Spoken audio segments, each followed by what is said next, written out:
हाँ, तो इमेजिन करो एक कॉकरोच होने के नाते तुम अपनी सड़क से कहीं तो जा रहे हो और तुम्हें सड़क पे नेताजी देखने को मिलते हैं अपनी गर्लफ्रेंड के साथ घूमते हुए।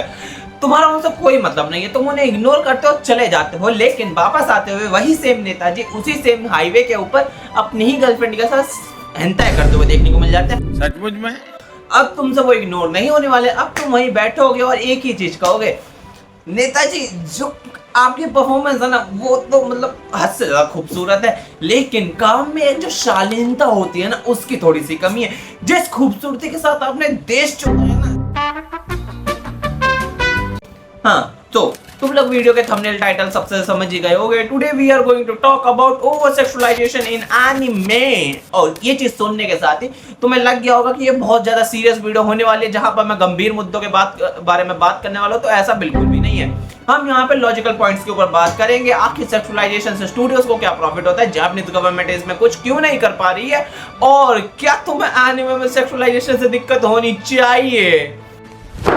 तो शुरू करते हैं सबसे पहले पॉइंट के साथ, यानी कि सेक्सुअलाइजेशन का पास्ट। क्योंकि हर पहला पॉइंट पहला नहीं होता, जीरो भी होता है। तुम में से काफी सारे नाबालिग लॉन्डो को लगता होगा कि जो सेक्सुअलाइजेशन है वो हमें न्यू जेन एनिमे के अंदर देखने को मिलती है, और इसका जवाब है बिल्कुल भी नहीं लाडले, ऐसा कतई मत सोच ले। ओल्ड जेन एनिमे की जो सेक्सुअलाइजेशन थी वो एक अलग ही लेवल पे थी। उस सेक्सुअलाइजेशन का तुम्हें एग्जांपल देना हो ना तो हम सबकी प्यारी गोल्ड डिगर शिजुका, हाँ, उसको नहाते हुए से लेकर उसकी पैंटी सब कुछ मैंने देखी है।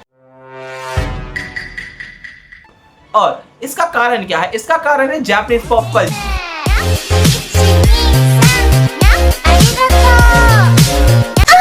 जापानीज पॉप कल्चर के अंदर सेक्सुअलाइजेशन को सेक्सुअलाइजेशन की तरह देखा ही नहीं जाता, उनके लिए एक कॉमेडी गैग की तरह है।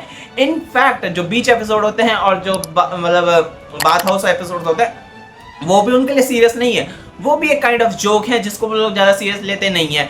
भले ये चीज वेस्टर्न कल्चर के अंदर, इंडियन कल्चर के अंदर काफी ज्यादा ही ऑब्सीन हो जाती है कि भाई क्या दिखा दे, इतना नहीं दिखाना होता है, बट उनके लिए काफी ज्यादा नॉर्मल है, उनका पॉप कल्चर का पार्ट है। जिस तरह हमारे पॉप कल्चर का पार्ट डिफरेंट चीजें होती हैं और उसके ऊपर दूसरे लोग कुछ नहीं कह सकते, उसी तरह उनके पॉप कल्चर का पार्ट वो है जिसपे तुम लोग कुछ नहीं कह सकते।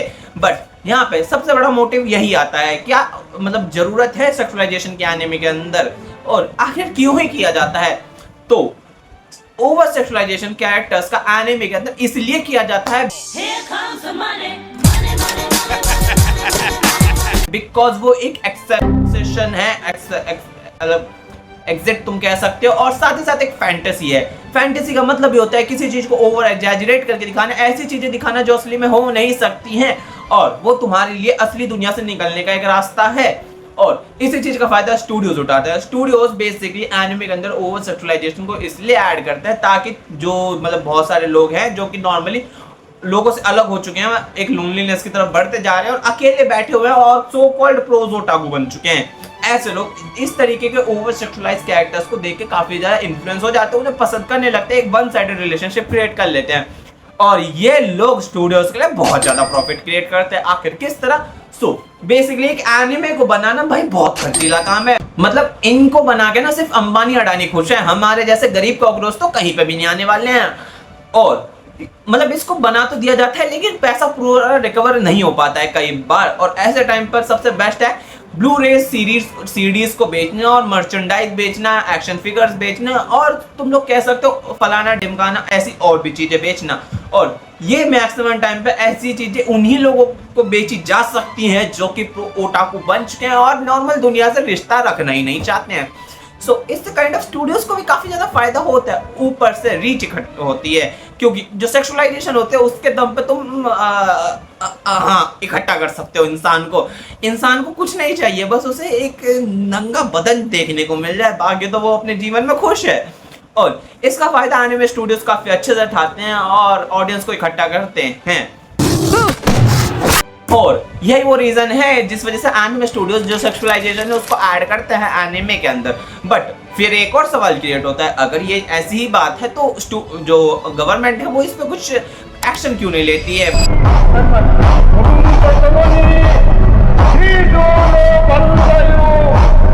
सो इसका एक बहुत ही ज्यादा सिंपल रीजन है आर्टिकल 21, वर्ल्ड वॉर 2 के बाद जो जापान में कॉन्स्टिट्यूशन बना था उसके अंदर एक आर्टिकल को ऐड किया गया था जिसका नाम है आर्टिकल 21 और इसके अंदर जो फ्रीडम ऑफ स्पीच है, हाँ फ्रीडम ऑफ स्पीच, ये चीज एग्जिस्ट करती है, भारत के अंदर नहीं करती। लेकिन तो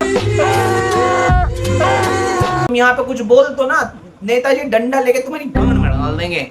बट जापान के अंदर ये चीज काफी अच्छे से एग्जिस्ट करती है और इसको काफी अच्छे से प्रोटेक्ट किया गया है आर्टिकल 21 की मदद से। और इसी वजह से जो जापानीज गवर्नमेंट है वो एकदम से आके मांगा जाने में या किसी भी चीज पे सेंसरशिप ऐड नहीं कर सकती है।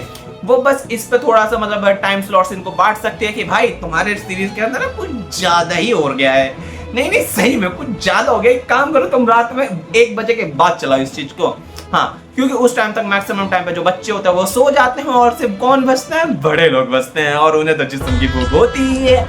सो उनके लिए बस इतना सा किया जाता है। Okay. और इतना सुनने के बाद तुम लोग समझ गए होगे ओके, तो जो चीज यहाँ एग्जिस्ट नहीं करते उसकी वजह से वहां पे सेक्सुअलाइजेशन है। तो इसका जवाब है बिल्कुल भी नहीं।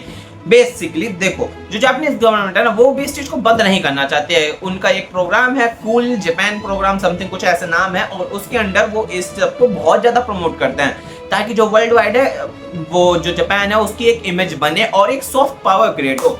अब ये सॉफ्ट पावर क्या होती है, जिन लोगों को मतलब ग्लोबल जियोग्राफी पता होगी, नहीं ग्लोबल पॉलिटिक्स पे थोड़ा ध्यान होगा और कंट्रीज के बारे में जानने इंटरेस्ट होगा, उन्हें पता होगा सॉफ्ट पावर क्या होती है और किस तरह काम करते हैं। लेकिन मैं तुम्हें एक छोटा सा प्रमाइस देता हूँ। तो सॉफ्ट पावर बेसिकली किसी कंट्री की एक पावर होती है जिसका इस्तेमाल वो दूसरी कंट्रीज को इन्फ्लुएंस करने के लिए करते हैं, या कहूँ तो उनके लोगों को इन्फ्लुएंस करने के लिए करते हैं।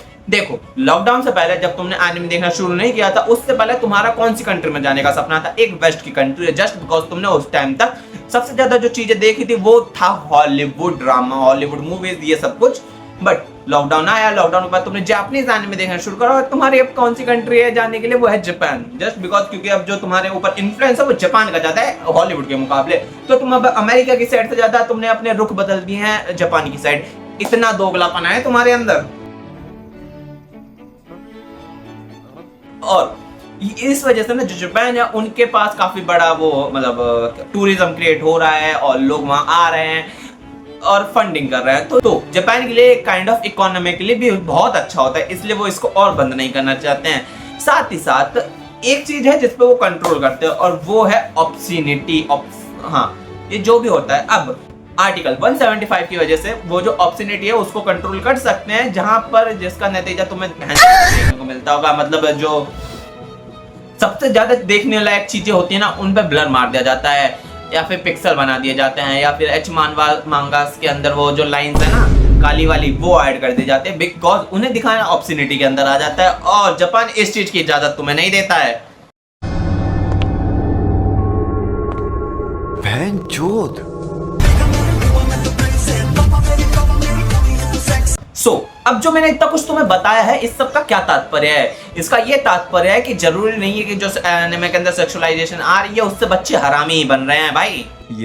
पर फिर भी एक सबसे बड़ा पॉइंट जो है वो ये है कि जो जापान है वहां पर जो लोगों के अंदर सेक्सुअल अर्जीज है वो कम होती जा रही है, जिस वजह से वो बच्चे पैदा नहीं करना चाहते हैं, तो जनसंख्या घट रही है। और ओवर सेक्सुअलाइजेशन, किसी चीज को बहुत ज्यादा बड़ा चढ़ा के दिखाना, वो लोगों के अंदर उस चीज के लिए इंटरेस्ट क्रिएट करती है।